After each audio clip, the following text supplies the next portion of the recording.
Salut à tous, bon, ça fait un petit moment que j'avais pas fait de vidéo. Je m'en excuse, hein, mais bon, le boulot, le temps, bref. Je vous avais déjà présenté mon FAMAS. Donc il a subi quelques petites modifications. Et je voulais d'abord remercier UtoKills. Je vais vous mettre un lien sur sa chaîne. Qui m'a vendu à un bon prix son FAMAS, histoire que je récupère quelques pièces. Allez voir ce qu'il fait, il fait de très bonnes vidéos. Bon, on va pas plus s'attarder. Voilà ce que j'ai fait du FAMAS. Donc, une inspiration un peu plus félin, un peu plus moderne. Voilà pour un côté, voilà pour l'autre. Je vais vous expliquer un petit peu les travaux.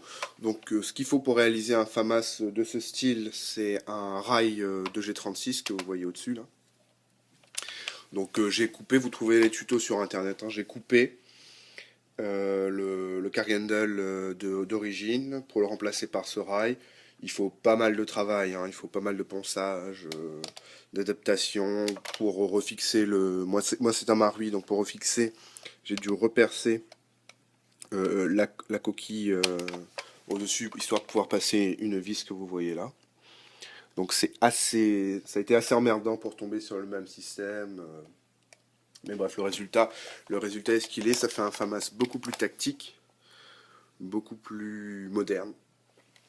Le seul souci, c'est que, étant donné que je le joue, que je vais le jouer en anti-snipe, sur les rails de G36, il y a le cran de mire à l'arrière qui est beaucoup trop large pour accepter les lunettes. Vous avez certains modèles où le rail est complet, où il n'y a pas d'organe de visée. Si vous voulez vous lancer dans une construction FAMAS, félin, je vous conseille d'en prendre un sans le rail de visée arrière, si vous voulez mettre bien sûr une lunette dessus. Ensuite, ce qui a été modifié, j'ai ajouté un rail dessous qui n'y était pas sur le FAMAS Marui. Sur l'avant, j'ai ajouté un tout petit rail pour combler le trou qu'il y avait.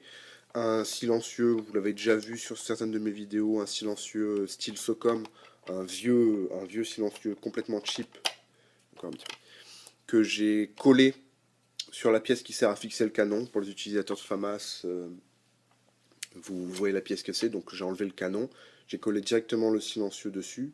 Petit souci, si vous faites cette manipulation, c'est que le cache batterie, enfin le garde-main cache batterie, il vient taper contre si vous voulez enlever. Donc vous pouvez toujours ouvrir, fermer, ça demande d'écarter un peu le cache et de l'enlever. C'est un peu chiant. Moi j'ai choisi de passer la batterie en extérieur pour éviter ce problème et puis pour donner un autre look également au FAMAS. Parce que j'ai coupé un bout du silencieux pour pouvoir le rapprocher. Si vous mettez le silencieux, normalement il sera suffisamment loin pour enlever, mais ça vient taper dans le silencieux, donc j'ai préféré passer la batterie sur un boîtier NPEC à l'intérieur. À l'extérieur, ça veut rien dire.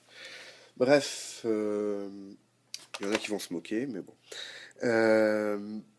Quoi d'autre? J'ai tombé le bipied, qui ne sert strictement à rien, pour le remplacer par deux rails, donc un de ce côté qui j'ai clippé de cache-rail et de poignée et d'un arrêteur de main. Et de l'autre côté également, où j'ai posé une petite red dot. Donc sur le dessous, je vous ai dit, j'ai ajouté un rail, hop, la petite poignée et du cache-rail. Au-dessus, donc sur le rail principal, une lunette, c'est une 3,9 par 40, il me semble, ou 42, sur lequel j'ai fixé le boîtier. Alors le souci, c'est qu'à la base, je voulais mettre sur le côté de la lunette le boîtier, mais le rail de fixation de la lunette gêne un peu. Et sur les côtés, le boîtier tient, mais de par la construction du rail, il tient juste sur le côté gauche. Sur le côté droit, c'est parfait parce que la vis ne vient pas gêner. Donc en fait, la vis qui est ici a tendance à venir gêner l'endroit où vous voulez le fixer, ou que vous le fixez. Il tient sur le côté droit du FAMAS sans souci, mais étant gaucher, j'ai besoin de ce côté droit pour justement libérer la lunette. Donc ce qui me permet d'avoir une visée avec zoom en visée directe et en tournant le FAMAS, d'avoir une prise de visée plus rapide avec la red dot.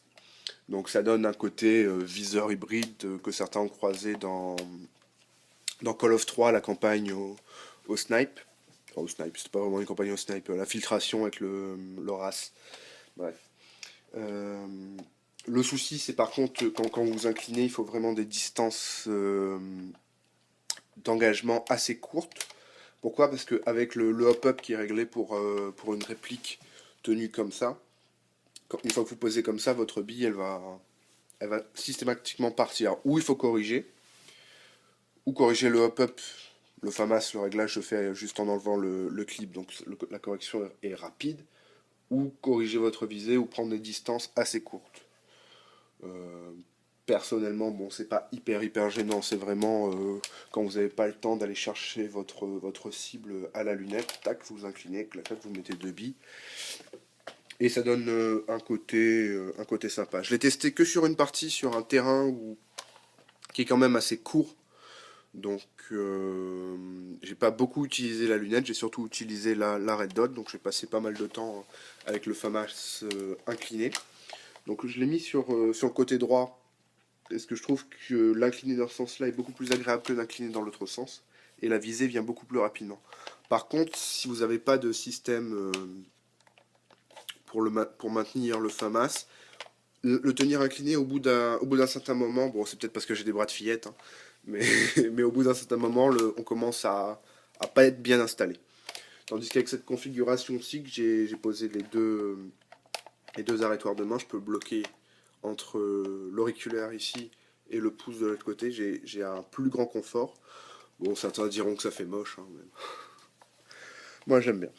Donc ensuite, pour ce qui est de l'intérieur, étant donné que j'ai passé un silencieux, j'ai pu mettre un canon un peu plus long. Donc j'ai un canon de précision de 500 mm. La gearbox, c'est une gearbox, j'avais une vieille gearbox Marui qui faisait un bruit épouvantable. Là, je suis passé sur une gearbox Cybergun. Alors, vous pouvez entrer les gearbox Cybergun dans les FAMAS Marui, mais ça demande quelques petits travaux sur le corps. Un petit trou à percer sur le système qui sert à fixer la gearbox, juste pour laisser passer un relief qui n'a pas sur les gearbox Marui. Et sur sur la partie principale du corps, donc celle qui est ici, il va falloir tailler un bout de plastique pour pouvoir laisser passer les câbles. Limer ici, limer là. Bref, s'il y en a qui veulent se lancer dans la construction, je les invite à me poser des questions et j'y répondrai si jamais ils rencontrent quelques soucis. Ensuite, bon, le chargeur pour l'instant c'est toujours un high cap, j'attends mes low cap incessamment sous peu. Je crois que je vous ai parlé de toutes les modifications qui ont été faites. Ah non, pas toutes. Hop, alors, comme vous pouvez le voir de ce côté-ci, j'ai coupé complètement le rail le rail G36 jusqu'ici, tandis que normalement il s'arrête là, vous voyez de l'autre côté de toute façon. C'était pour pouvoir placer le réarmeur factice. Je l'ai pas mis, pourquoi? Parce qu'avec le rail que j'ai décidé de garder sur le côté, en fait, il vient gêner.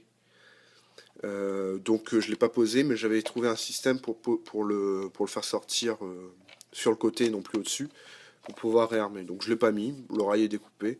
À la limite, je pourrais le placer là et le laisser contre, mais il faudra que je redémonte pour ça, et pour l'instant, c'est pas prévu.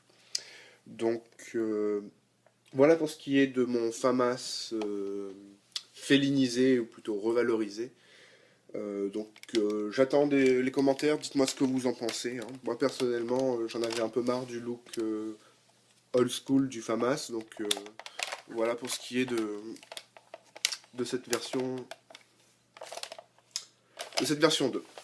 Je vous remercie.